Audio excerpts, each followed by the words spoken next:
जीवन में संघर्ष होना जरूरी है। हानि इसलिए जरूरी है कि हानि ना होगी तो लाभ का मजा ही ना आएगा। इसलिए बच्चों को संघर्ष करना सिखाओ, बड़ों का सम्मान करना सिखाओ, मर्यादित बोलना सिखाओ। आपके बच्चों के पास बड़ी बड़ी डिग्रियां होंगी लेकिन बोलने का ढंग नहीं है कि बड़ों से कैसे बात की जाती है, तो फिर डिग्रियों का करेंगे क्या हम? जब बड़ों से बात करने की तमीज नहीं है तो क्या बात करें फिर, आपसे बताओ। इसलिए संस्कार देना भूल मत जाना साहब, बड़ा नुकसान होगा। अपनी बेटी को संस्कार दो, बेटों को संस्कार दो, अच्छे से बोलने का संस्कार, अच्छे से बात करने का संस्कार। घर में कोई मेहमान आए तो बच्चों के हाथ से भोजन परोसवाया करो। आजकल तुम्हारे बच्चों से भोजन परोसवा के देखना, इन्हें बनाना तो छोड़ो, परोसना नहीं आता। आप परोसवा लेना तुम्हारे बच्चों से भोजन, बाएं हाथ से परोसते हैं, बाएं हाथ से, बाएं हाथ से रोटी देते हैं। इन्हें ये नहीं पता मूर्खों को कि परोसना कैसे है। और ये गलती उनकी बिल्कुल नहीं है। आप मम्मी कुछ ना कर बेटी, कुछ ना कर, झूला झूल तू, कुछ ना कर बेटा तू झूला झूल, तेरा बाप कमा रहा है, कमा रहा है, तू झूला झूल। समय से जिम्मेदारी दोगे बच्चों को तो बच्चों के कंधे मजबूत होंगे। इसलिए समय पर तुम लोग तीर्थ यात्रा पे निकला करो थोड़े दिन के लिए, बच्चों को जिम्मेदारी देकर, ताकि पता लगे कि तुम्हारा बच्चा कितना मैनेज कर पा रहा है, कितना नहीं कर पा रहा। कर पा रहा है तो ठीक है, और नहीं कर पा रहा है तो जिम्मेदारी दो ताकि वो सीखे और सिखाओ। ऐसे नहीं, ऐसे काम किया जाता। समय पर बोझ आएगा ना तो कंधे मजबूत होंगे, और समय निकल जाएगा तब बोझा पड़ेगा तो टूट जाएंगे कंधे। जवानी, जिस दिन आपका बेटा पढ़ाई पूरी करे, ध्यान से सुनो, जिस दिन आपके बच्चों की पढ़ाई पूरी हो, जिस दिन, उसी दिन से बच्चों को काम पर लगाओ। ये काम करना है तुम्हें। बाप का काम संभालो तुम, बिजनेस तुम संभालो, व्यापार तुम संभालो, खेती तुम संभालो, संभालो, इसे बढ़ाओ। व्यापार को पिता ने इतना किया तुम और बड़ा करो, खेती को पिता ने इतना किया तुम और पढ़े लिखे हो। तुम्हारा बाप तो कम पढ़ा लिखा था, तुम ज्यादा पढ़े लिखे हो, तुम और बड़ा करो और बढ़ाओ। पढ़े लिखे हो, लेकिन गलती कुछ माँ बाप की भी है कि माँ बाप कहता नहीं नहीं मैं ही जा रहा हूं दुकान, तू घर बैठ। अब वो घर में बैठा मोबाइल चला रहा है, मोबाइल चलाते चलाते किसी छोरी के चक्कर में पड़ गया। अब बाप कमा कमा के दे रहा है, वो सुरा सुंदरी में पड़ गया। अरे बच्चों को काम पर नहीं लगाओगे तो खाली दिमाग शैतान का। यदि व्यस्त हैं तो वो व्यस्त रहेंगे, अच्छा होगा, और फ्री हैं तो उनका दिमाग गलत जगह पर जाएगा, वो गलत होंगे। फिर मत रोइएगा कि बच्चा गलत हो गया। क्यों आपने जिम्मेदारी नहीं दी? हम तो जब 17 साल के थे तब हमारे ऊपर जिम्मेदारी आ गई थी। 17 वर्ष की उम्र में, जब हम 17 वर्ष के थे, हमें अपना पढ़ना भी था और पढ़ करके पैसा कमाना भी था और कमा करके घर देना था, क्योंकि घर में इतनी गरीबी थी कि घर पेट भोजन नहीं मिलता था। हम बचपन में भीख मांगा करते थे। जब भीख मांग के लाते थे तब घर में रोटी बनती थी, भीख ना मांगते तो घर में रोटी नहीं बनती। इस स्थिति से हम गुजरे हैं।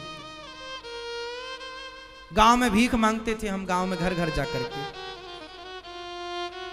यदि ना मांगते तो भूखे रहते, मांगना मजबूरी थी।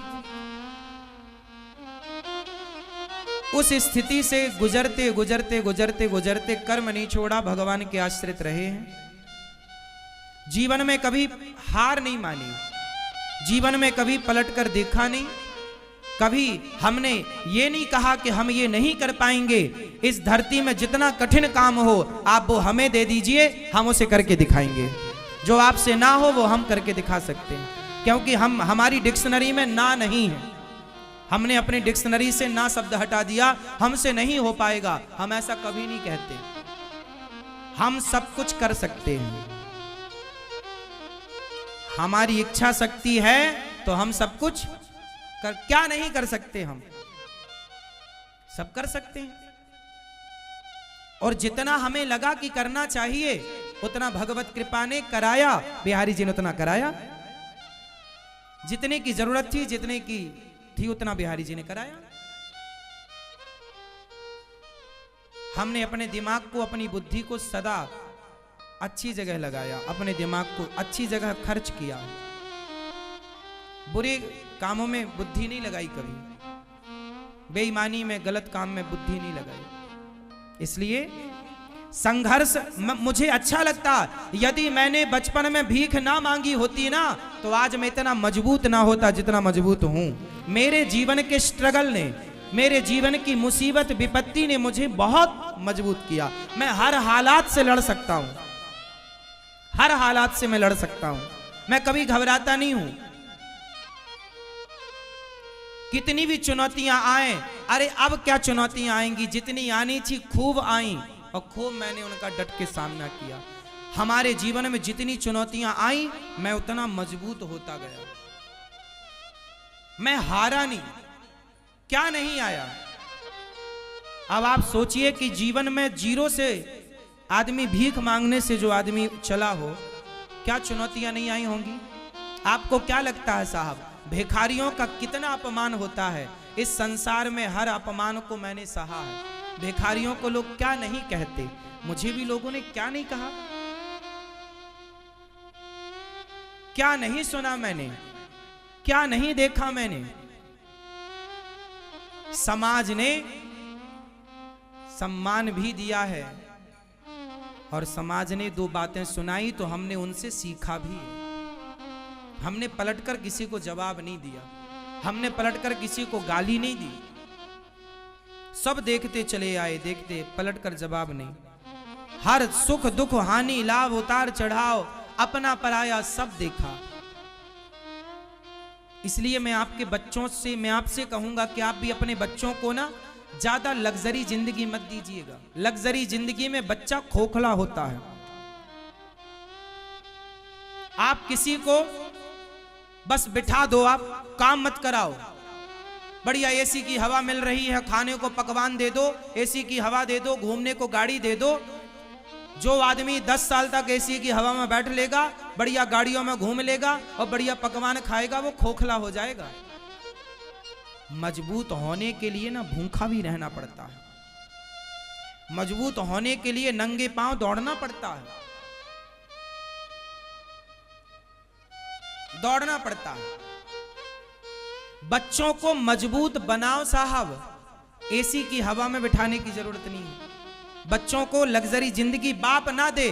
बाप तो बच्चों को स्ट्रगल करना सिखाए। बेटा मेहनत करो, कमाओ, अपना कमाओ, अपना बिजनेस करो, अपना करो। हर सुख दुख उतार चढ़ाव को देखो, हर मुसीबत का, हर विपत्ति का सामना करो। पता लगेगा ना कि विपत्ति पर आप क्या, आपका रिएक्शन क्या है, आप कैसे रिएक्ट करते हैं, आप झेल पाएंगे कि नहीं। पहले जो राजा बनता था ना, बाप जो राजा बनता था तो बाप पहले उसे भेजता था, जा जंगल, पहले शेर का शिकार करके ला। बेटा शेर का शिकार करके लाएगा तो बाप राजगद्दी में बिठाएगा, क्योंकि बाप ये भी तो देखना चाहता है ना कि मेरा बेटा मेरे मरने के बाद ये प्रजा की रक्षा कर पाएगा कि नहीं। जो खुद की रक्षा नहीं कर पाया शेर से, वो प्रजा की क्या रक्षा करेगा। इसलिए पहले के राजा लोग शेर का शिकार करते थे, इसलिए ये दिखाने के लिए प्रजा को कि देखो मैं तुम्हारी रक्षा कर सकता हूं। एक सबसे बड़ा जान पक्षी होता है जिसे बाज कहते हैं। बाज के बारे में मैंने डिस्कवरी चैनल पर सुना। मैं पहले जब टीवी देखता था ना, जैसे आपके बच्चे लोग टीवी देखते हैं ना, मैं पहले टीवी देखता था। अब तो टीवी देखने का समय नहीं है, वर्षों से मैं अब टीवी नहीं देखता। पहले बचपन में मैं बहुत टीवी देखता था, लेकिन टीवी में मैं डिस्कवरी चैनल देखता था। हमारे घर में 2009 में तो टीवी आई पहली बार। 2009, अभी 23 चल रहा है ना, 2009 में हमारे यहाँ टीवी, हम दूसरों के घर में टीवी देखने जाते थे। जब रामायण आती थी, महाभारत आता, तब हम दूसरे गांव में जाते थे टीवी देखने, नदी पार करके। अभी तो आप लोगों के घर में टीवी कब आई? आपके घर में टीवी कब आई? किस सन में?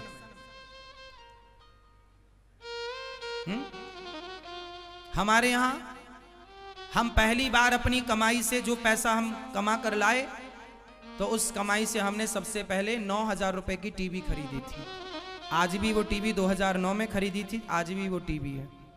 बचपन में हम गैया चराने जाया करते थे ना, तो हम जूता नहीं था हमारे पास, नंगे पांव खेतों में गैया चराते थे। पिताजी से जब 1 महीना तक रोज कहते थे जूता दिलाओ, जूता दिला दो, अब जूता दिलवा दो, पाँव के छाले दिखाते थे, देखो कांटा लग गया, तब पिताजी जूते दिलाते थे। क्या करें, तब लगता था पिताजी नहीं दिलाते, पर अब पता चला कि पिताजी के पास पैसे ही नहीं थे। उस समय 50 रुपए के जूते आते थे, जो खेत में किसान लोग पहनते ना, वो वाला जूता। हमारे सारे दोस्त जो गैया चराने हम लोग साथ में जाते थे, 4-6 लड़के, तो सब जूता पहन के जाते थे, टोपी लगा कर जाते थे कि धूप ना लगे, क्योंकि गैया तो धूप में खड़े होकर चराना पड़ती है, हर जगह पेड़ नहीं होता। तो मैं जूते के लिए कई बार कई सालों तक, मुझे अच्छे से याद है, सालों तक नंगे पांव गैया चराई है, सालों तक। 10-20 कांटे तो पांव में लगे रहते थे, पता ही नहीं चलता था। पैदल चलने की इस तरह आदत हो गई थी कि पैदल ही चलने की आदत थी। 10-20 किलोमीटर भी पैदल चलाओ तो पैदल चल लेंगे, ऐसे पांव हो गए थे, मट्ठर पांव हो गए थे, चलते चलते खेतों में, पत्थर में नंगी पांव थी। हर उतार चढ़ाव को हमने देखा। एक पक्षी होता है, वो बाज उसको कहते हैं, बाज की जो मादा होती है ना, माँ, जब बाज की मादा बच्चों को, जब वो गर्भवती होती है और उसे जब पता लग जाता है कि अब मेरे बच्चे होने वाले हैं, तो बहुत ऊंचे पेड़ पर जाकर के वो घोंसला बनाती है। तो वो घोंसला कैसे बनाती है, नीचे वो कांटे रखती है, बबूल के कांटे, मतलब बड़े कांटे का संग्रह करती है। बाज की मादा कांटे रखती है और कांटे के ऊपर थोड़ी सी घास ला के डाल देती है।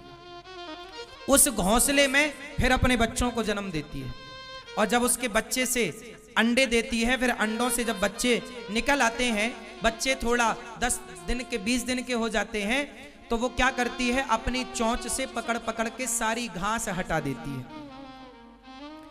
और जब बचते हैं कांटे, अब क्या बचे, कांटे बचे, तो कांटे में उसके बच्चे ना यहां वहां भागते हैं और बार बार चुभते हैं उसके बच्चे को कांटे। किसी ने पूछा बाज से, क्यों री मादा, क्यों बाज की मादा, मतलब क्यों तूने ये क्यों इतना कष्ट दिया अपने बच्चों को, ये ज्यादा घास और क्यों नहीं रखती, बच्चों को थोड़ा सुख मिलेगा। बाज की मादा बोली, ना, मैं अपने बच्चों को सुखी नहीं करना चाहती, यदि ये आज सुखी हो जाएंगे तो भविष्य में रोएंगे, इसलिए मैं कांटों के घोंसले में इनको पालती हूं, ताकि अभी से इनको कांटा चुभेगा तो दर्द को अभी से बर्दाश्त करने की क्षमता पैदा होगी, मजबूत बनेंगे। क्योंकि इस धरती का सबसे खतरनाक श्रेष्ठ पक्षी है बाज। श्रेष्ठ पक्षी की मां है बाज की मादा, और उसके बच्चे क्या बनेंगे। बाज जब शिकार करता है ना, तो बड़े बड़े जानवरों को भी पकड़ के उड़ जाता है, इतना बड़ा होता है बाज। जानवर फड़फड़ाता है वजन के कारण, वो बाज को भी नीचे गिरा लेता है। तो मादा कहती है, हर स्थिति में मेरे बच्चे सुखी रहें, इनके पंख, इनके पांव, इनकी चोंच, इनका शरीर इतना मजबूत हो कि हर तूफान का ये सामना कर पाए। एक बाज की मादा अपने बच्चों को कितना मजबूत बनाती है, और आप लोग अपने बच्चों को जूजू बनाते हैं। आप लोगों का एक सेंटेंस बहुत गलत है। आप लोग क्या बोलते हैं, महाराज जी मैंने बहुत दुख उठाए हैं, पर मैं नहीं चाहता कि मेरे बच्चे दुख उठाएं। ये गलत सेंटेंस बोलते हैं आप लोग। क्यों ना उठाएं बच्चे दुख। बच्चों को छोड़ दो, आप जाओ बेटा 1000 रुपए कमा के लाओ, जाओ। एक करोड़पति आदमी था, एक बहुत बड़ा उद्योगपति था, उसका बेटा पढ़ करके विदेश से आया। उसके पिता की हजारों करोड़ की फैक्ट्री थी, हजारों करोड़ का टर्नओवर था, काम था। लेकिन जब उसका बेटा पढ़कर आया तो बाप ने बेटे से कहा, बेटा जाओ तुम 10,000 रुपए कमा के लाओ। बाप के पास करोड़ों हैं, पर बेटे को भेजा, जा 10,000 कमा के ला। और सुनो, हमारे इस क्षेत्र से नहीं, बाहर जाओ।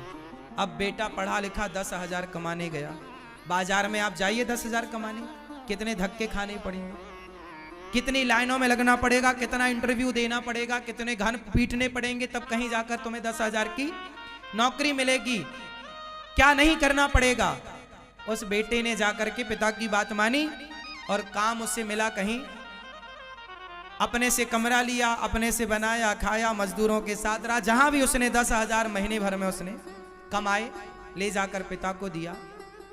पिता ने अब अपने बेटे को पकड़ा और अपनी उस कुर्सी पर बिठाया जहां वो हजारों करोड़ का मालिक था।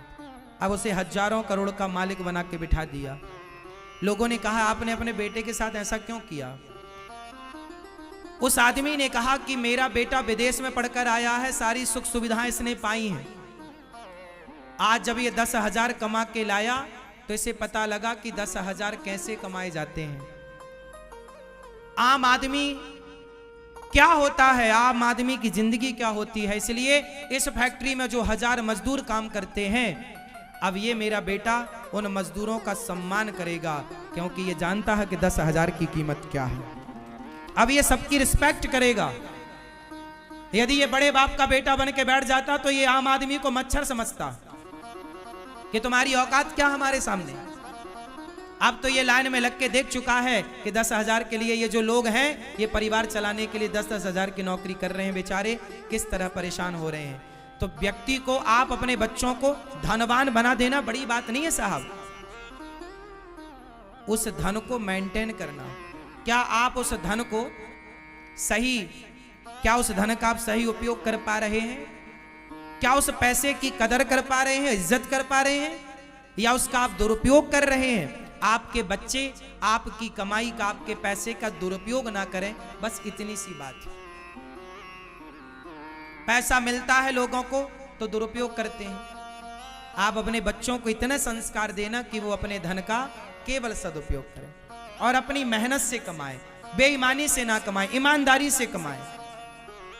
बस मेरा तो सिंपल सिद्धांत रहा है, मैंने कभी किसी के साथ बुरा नहीं किया आज तक। मैंने हर परिस्थिति का डटकर सामना किया, लेकिन मैंने कभी किसी का बुरा नहीं किया, किसी के साथ छल नहीं किया साहब। मैंने 1 रुपए का छल नहीं किया। मुझे हर पल हर दिन याद है, मैं भूला नहीं। मैं कोई स्कूल में इतना ना पढ़ पाया, मैं कोई यूनिवर्सिटी में इतना ना पढ़ पाया जितना मेरी जिंदगी ने मुझे पढ़ा दिया, मेरे समय ने मुझे पढ़ा दिया। मेरे जीवन की स्थिति ने जो मुझे पढ़ाया है ना, वो कोई यूनिवर्सिटी नहीं पढ़ा सकती। मैंने एक बार अपनी घटना सुनाई थी। देखो, जीवन में एक मेरे साथ घटना, मैं पढ़ने के लिए 5वीं क्लास तक मैं 8वीं तक ना 7वीं तक सरकारी स्कूल में पढ़ा हूँ। हमारे गांव में 5वीं तक स्कूल था, दूसरे गांव में फिर 10वीं तक स्कूल था। मैं वहाँ पढ़ने जाता था। एक बार हम दूसरे गांव में गए पढ़ने के लिए, वहाँ से छुट्टी हुई 4 बजे, हम लौटे तो वहाँ से ना 2 किलोमीटर गांव था, तो बस चलती थी तो हम लोग रुक जाते थे, बस आएगी, बस में बैठ के जाएंगे। बस में पीछे लटक जाते थे, किराया ना देना पड़े। बच्चे तो बच्चे होते हैं, हम भी उस तरह की मस्ती करते थे। घुस जाते थे चुपके से बस में, और 2 किलोमीटर था अगला स्टॉप, गांव था, वहां बस रुकती, उतर जाते। बहुत सारे बच्चे थे, बस वालों को भी पता था कि इनसे बच्चों से क्या किराया लेना। हम लोग नहीं देते थे किराया। कभी वो किराया मांगता था, उस समय तो चवन्नी चलती थी। हमारे टाइम पे ना चवन्नी चलती थी, 50 पैसे चलते थे। पंजी भी चलती थी, हमारे समय पे पंजी 5 पैसा चलता था। पंजी की एक गोली आती थी मीठी वाली, चूसने वाली, 1 रुपए की 20 गोली आती थी। हम लोग ले आते थे, जेब में भर लेते थे, चूसते रहते थे। हमारे टाइम पे पंजी की गोली आती थी। और एक बिस्किट आता था 1 रुपया का, आर के बिस्किट, छोटा, इतना बड़ा बिस्किट आता था। पार्ले जी बड़ा महंगा था, पार्ले जी खाने की औकात नहीं थी तब। पार्ले जी तब भी 5 ही रुपया का था, 4 रुपए का। तो एक बार मैं गांव आ रहा था, शाम को क्या हुआ कि समोसे की दुकान थी, तो समोसा खाने का मन हुआ। समोसा 1.5 रुपए का था और मेरे पास लगभग 1 रुपए थी। मैंने बोला, भैया 1 रुपए ले लो, समोसा दे दो। तो समोसे वाले ने समोसा नहीं दिया। मैंने कहा, भैया दे दो 1 रुपए का समोसा। बच्चे थे, अब छठ भी पढ़ते थे उस समय, हम 6वीं क्लास के बच्चे थे, तो कितने बड़े थे हम। तो समोसा मांगा, उसने नहीं दिया। तो हमने जिद की, 1 रुपया ले लो भैया, दे दो।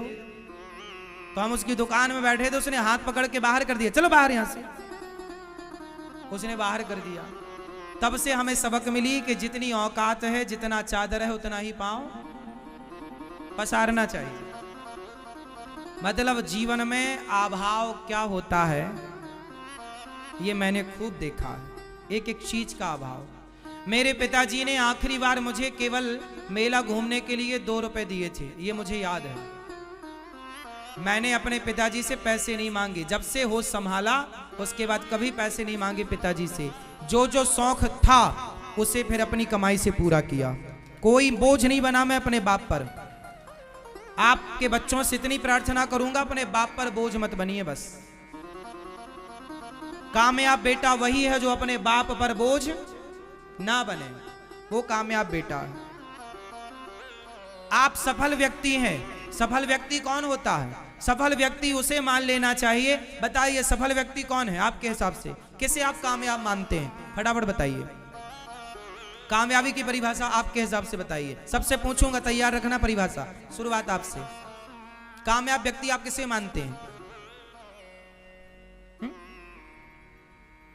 आप बताओ चश्मा वाले भैया, कामयाब व्यक्ति आप किसे मानते हैं? हाँ हाँ, दिन भर का हो, निर्भर, सेल्फ डिपेंड हो। ठीक है, आप बताओ सेल्फ डिपेंड की भी कोई परिभाषा करके बताओ सेट। हम बताएंगे फिर अभी। भैया आप बताओ, दादाजी बताएंगे कामयाब व्यक्ति आप किसे मानते हैं? क्या है, कौन है कामयाब आपके हिसाब से?